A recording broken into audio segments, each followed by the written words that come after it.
Welcome back to The Explainer. If you're a focused learner gearing up for a big chemistry exam, you are in exactly the right place. Today, we're running a high-yield masterclass on a classic chemical puzzle, converting haloalkanes to alcohols.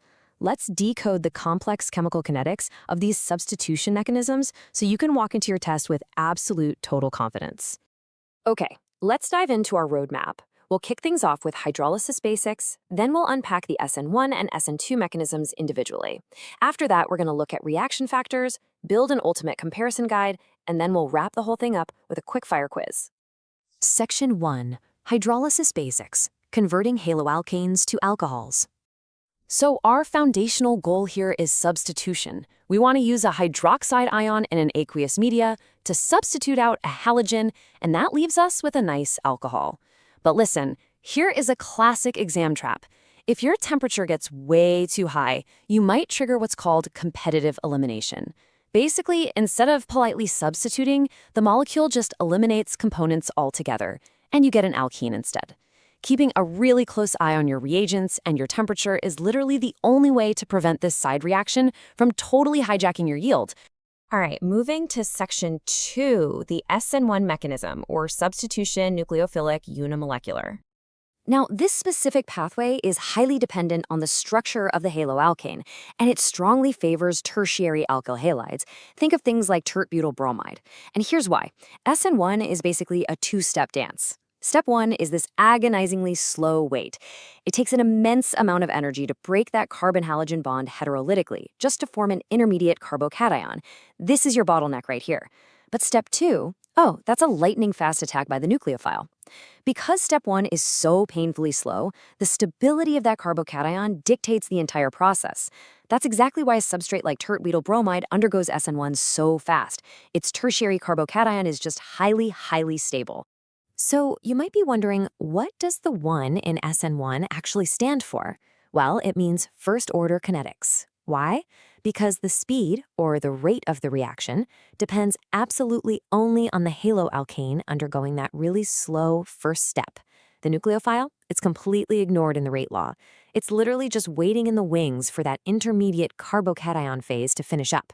Section 3. The SN2 mechanism, substitution, nucleophilic, bimolecular. Now, while SN1 favors those bulky tertiary haloalkanes, SN2 is the total opposite. It's heavily favored by primary haloalkanes, like methyl chloride, for instance.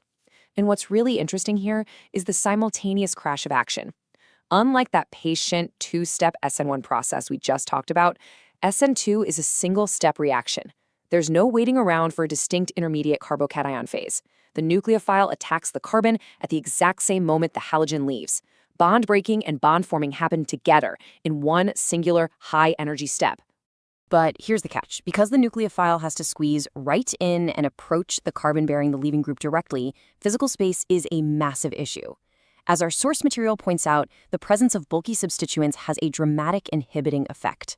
Think of bulky substituents like giant bouncers standing right outside a club. If the carbon is surrounded by them, like you'd see in a tertiary carbon, the nucleophile simply cannot get past them to make its attack. And that's why primary carbons, which are practically empty, heavily favor this bimolecular approach. And because of this simultaneous, forced backside attack by the nucleophile, the resulting stereochemistry changes pretty dramatically. The configuration of the whole molecule actually flips inside out. It's exactly like an umbrella blowing backward in a really strong gust of wind. In an SN2 mechanism, you are always going to observe this distinct inversion of configuration. Section 4. Reaction influencing factors. What exactly tips the scales? So what tips the scales between SN1 and SN2? To step-by-step solve any haloalkane conversion problem on your exam, you really just need a simple mental checklist of these 4 factors. Step 1, look at the structure of the substrate. Remember, primary favors SN2, tertiary favors SN1. Step 2, check your nucleophile strength. Step 3, check the solvent. And hey, remember, regardless of the path, a really good, effective leaving group universally speeds up the overall substitution reaction just by exiting easily. Let's look a bit more closely at one of the trickiest factors on this list, the solvent. This brilliantly illustrates the difference. SN1 reactions desperately need polar protic solvents. We're talking things like water, alcohol, or acetic acid. The solvent stabilizes those organic molecules, and it assists in the solvation that breaks that initial bond to form your carbocation. SN2 reactions, on the other hand, thrive in polar aprotic solvents. It's a completely different environment, and it ensures that the strong nucleophile isn't caged up, allowing it to swoop in and perform its simultaneous one-step attack. Section 5, the Ultimate Mechanism Comparison Guide. This is your exam day cheat sheet. Honestly, you might want to screenshot this one. If you're solving a conversion problem, just walk through this side-by-side comparison systematically to deduce your mechanism. Look at the rate law. SN1 is unimolecular, SN2 is bimolecular. The reactivity trend, it's a perfect mirror image. SN1 favors tertiary carbons, SN2 favors primary. For solvents, you've got polar protic for SN1 and polar aprotic for SN2. SN1 gets by just fine with a weak nucleophile since it's just waiting for a carbocation anyway, while SN2 absolutely needs a strong nucleophile to force that simultaneous reaction. And finally, stereochemistry.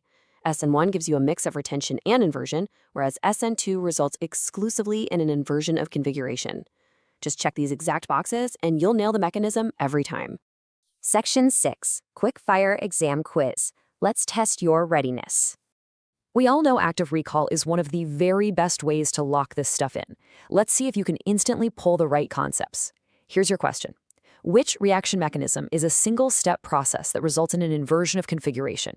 Think back to those bouncers at the club. Think back to that umbrella flipping inside out. Got it? Lock in your answer. And the correct answer is the SN2 reaction. Huge congratulations if you got that right. You have successfully mastered the concept of the bimolecular pathway, and you understand how that simultaneous bond breaking and forming leads to that distinct stereochemical flip. But before we completely wrap up this explainer, let me leave you with one final thought to ponder as you jump back into your study guides. Imagine you're in the lab, you're trying to convert haloalkanes to alcohols, but you accidentally crank the heat way, way too high during hydrolysis. What competitive reaction might steal your expected alcohol yield and just leave you with a flask full of alkenes? Think carefully about the conditions that tip the scales. Thank you so much for joining us for this explainer, and happy studying.